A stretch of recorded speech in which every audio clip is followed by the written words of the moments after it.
Drifters, what's happening? This is Cymatic Bruce, and happy Christmas, happy holidays to everyone. I have a special treat that I'm going to put together here. We have some Metroid Prime, a dream of a lot of you out there to play in VR, and I managed to get some software, play around with some settings, and get it working. So let's kind of talk about how we get this done. So first of all, you are going to want to go to mushroomtomatoes.com. He has a post on all about how to get GameCube, N64, Virtual Console, and Wii games on the Rift working. There is a laundry list of things to do. And kind of wrapping things up, you will need to get Tridef3D.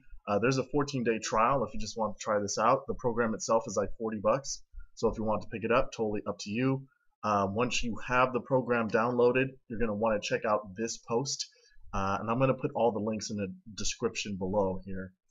But this post has the link to the latest version of the Tridef3D Oculus Rift add-on.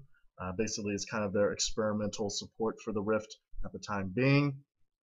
You're also going to want to check out this forum post referring to the Dolphin emulator. And there's a specific file there for a profile within Tridef for the Dolphin emulator. So you're definitely going to want to get that. Once you have there, of course, you're going to need to get the emulator itself. So you're going to want the Dolphin emulator. Make sure to get the 32-bit version, the x86 version of the Dolphin emulator release. I had struggled for a long time and was really just getting super frustrated because I got the 64-bit version of the software and it just does not work with Tridef. It does not cooperate well at all. So 32-bit version of the Dolphin emulator. After that, you're also going to want to pick up XPadder. So what XPadder does is take the Xbox controller and mash them together with keyboard inputs. So instead of having your analog stick trying to be recognized by Dolphin emulator directly, you assign keyboard keys to each of the functions on the controller, and that's kind of your bridge to get the controller working in the Dolphin emulator, just like a GameCube controller would work. So once you have all that stuff, you are going to do a couple of things. First, you get the Dolphin emulator, you open it up, you're going to have whatever ROMs. There's ways to get them off of the Wii if you own the games, so you can do that. I own these titles, so awesome. And then you go, hey, I want to go to my options. There's some graphic settings you're gonna have to change. You're gonna have to change it to Direct3D 9. Some resolution things. There's a widescreen hack, and make sure that you set free look in here. There we go. And once you have that all together, you're also going to want to go to your gamepad settings for the GameCube gamepad, and I've already got XPadder started up here. So you can notice XPadder, which I'll also have. Well, there's a link in Mushroom Tomatoes profile for this. But basically, I can move my controller around, and I have each of these controller functions assigned to a keyboard key. And you can see in the Dolphin window, it's actually responding by it's like, hey, those are things that are being pressed. So you have all that set up. And you can close this. It actually stays in the tray, which is awesome. It'll run in the background. You have Dolphin. Great. So now you have all of your settings straight. You're going to want to close this. Then you're going to get your Tridef3D on. Oh my goodness. To get Dolphin in there, you're going to go through a process where you add the game into Tridef3D Ignition manually. And you are going to import the profile from that particular item. So you can go to properties once you have it in, and you can import the profile that you downloaded from the forum post to make sure that's kind of a starting point from where you're going to tweak things for the settings. Alright, so once you have all that stuff done, you can create a shortcut from Tridef, so you don't have to open Tridef and all this stuff, and it'll make it like a Dolphin 3D shortcut for you. Phew! Now, after all that rigmarole, we have Dolphin 3D link, and we're going to go ahead and click that. It's going to look very similar to what was before. However, now Tridef is running in the background. So as soon as it goes into game mode, it's going to split this game feed into 3D, which is cool. So what I'm going to do is go ahead and start Metroid Prime. And here we go. So you notice, like in the 2D sections, you'll have roll that'll be active, and you'll be able to do roll, which is great. That's awesome. And what you'll have here is a button. Normally it's a numpad 0, and you press this button and you'll have the Tridef menu that'll pop up for you. And the Tridef menu is awesome. It has a lot of things going on, a lot of things that you'll have to adjust. So what I'm going to do, actually, I'm going to go ahead and get into some gameplay here. And so this is like a save state I have from a little bit into the game, like a little past the intro. So I'm going to go ahead and go to Tridef. There's all types of things you can do. Of course, you can turn 3D on and off. You can change your scene depth. I have it at 4, but you want to do whatever's comfortable for you. To 0, which is just 2D, to however how you want it.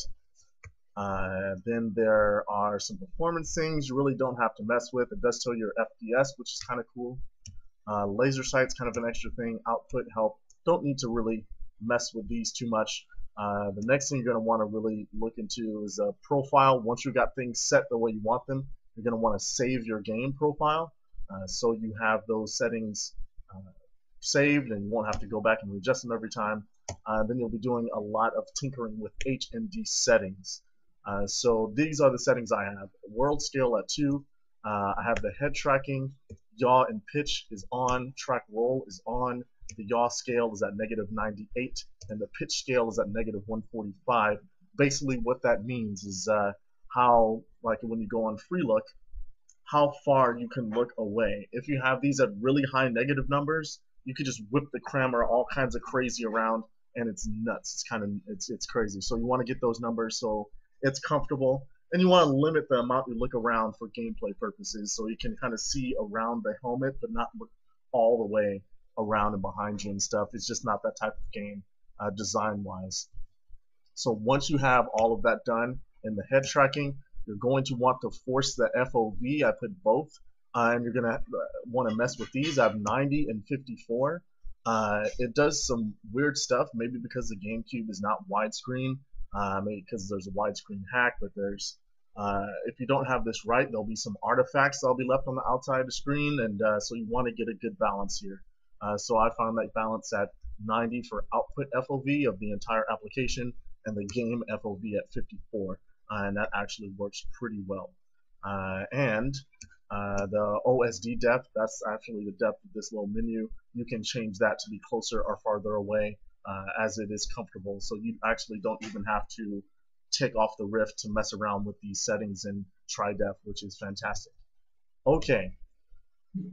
So you have all of that done. You've downloaded the software, you've got all the files you need, you did all the setup with the options, you've got Tridef, and all that is set up, and now you're ready to actually play the game. So, good lord, let's do it. Alright, so what we have here is a kind of cool little spot. You can press the right analog stick button, right analog stick 3, R3, to recenter your view in case of drift. And what free look is holding the right mouse button down and looking around.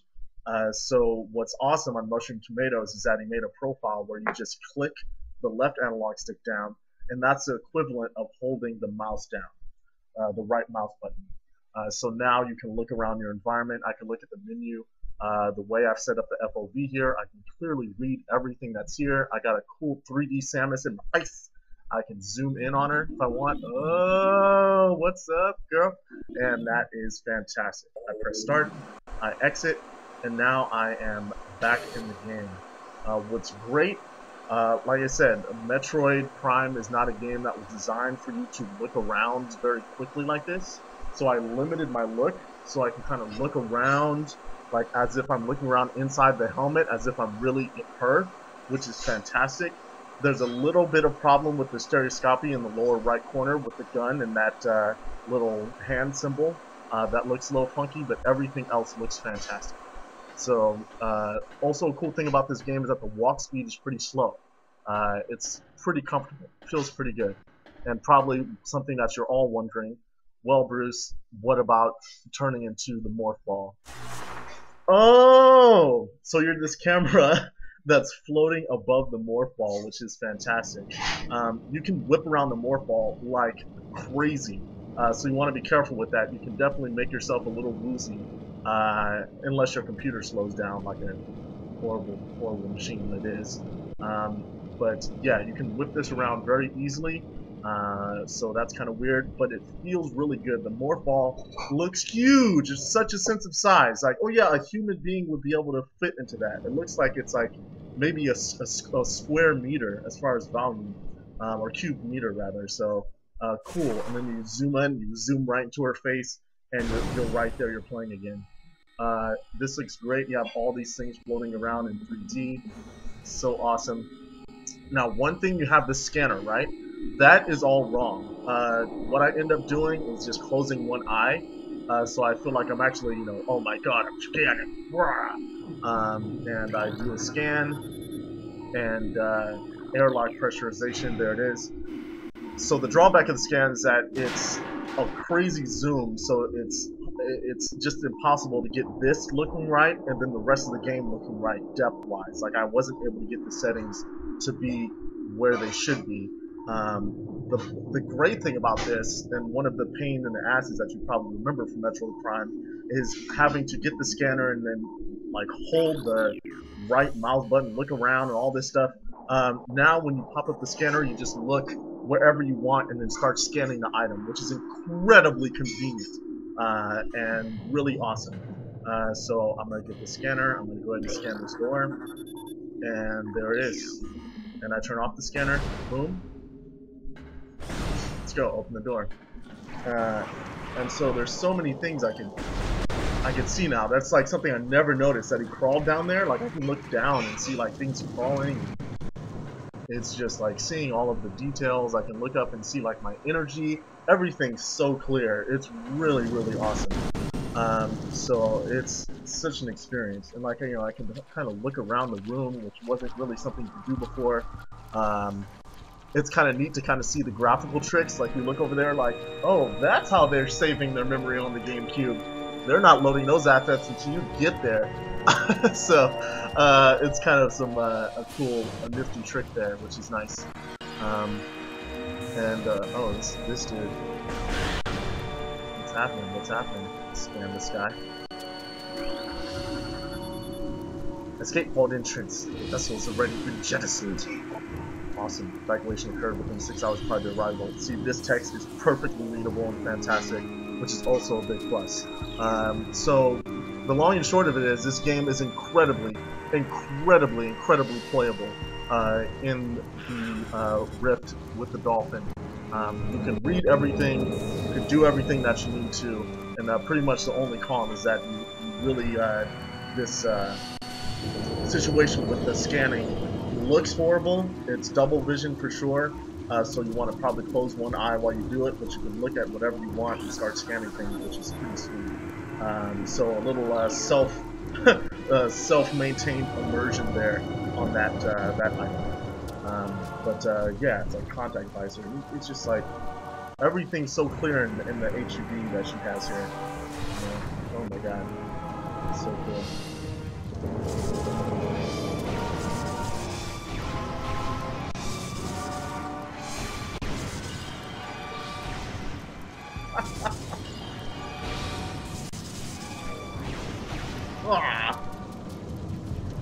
So that is, it's pretty sweet. Looks really good. And of course, since it's running in an emulator, the textures actually look a little better than I remember them on GameCube. So it's a very clean experience, great sense of 3D, great sense of UI. I'll go ahead and reset this and turn off the free look here. And yeah, it's a dream come true. So I'm probably going to be playing this all night and beating it because I got my GameCube crashed and burned before I was able to finish this game. I got pretty deep and was not able to finish this game. So now I will get the chance. Oh, that's cool. When you can see Samus's fingers come up and like touch the weapon. There's this other thing she does when she brings the weapon up and like a panel pops out and she presses buttons. Oh, it looks so sweet. So yeah, there we go. I'm gonna go ahead and post links to everything that you'll need in this YouTube video. So definitely check the description below to get all the information that you need as far as links and forum posts and files that you'll need to download to get this working. Yeah, I can't wait to try other game experiences and see how they are, and try to get some more GameCube games. I'm not sure, but Metroid Prime was pretty much #1 on my list, so I'm in heaven right now. That's it. That's game. All right, Rifters. That is the recap of Metroid, and wow, fantastic experience. A lot of setup, a lot of legwork, but once you do, the payoff is amazing. So thank you to Mushroom Tomatoes for doing all that work and laying out the groundwork for how to set this up, which is fantastic. Also, 2-Eye Guy, if you're out there, dude, I heard you were working on kind of a native implementation of Metroid specifically, with Metroid Trilogy. So, dude, if you're still working on that project, please continue it, man. It's awesome. We want to see it. This is fantastic. Alrighty. Well, with that, I'm going to go ahead and sign off, and it's been an absolute pleasure, people. You'll see some more videos from me coming this week. Don't forget, we have the streams on Sundays. So Sunday streams, I'll be posting in Reddit soon when those are going to be taking place as far as time. And make sure to fill out my survey for the top 20 experiences of 2013 VR. I have a survey that's out there, and I want some feedback from the community to find the people's champion. What is the people's choice? Or if there's something out there you think I haven't played yet and you think is awesome, please let me know. So that survey will have that information, and it'll also be in the description below. Okay, that's all I have. I'm gonna go ahead and turn off this camera and play myself some Metroid. So, Merry Christmas, Happy New Year's, and I will see you in the next VR experiment.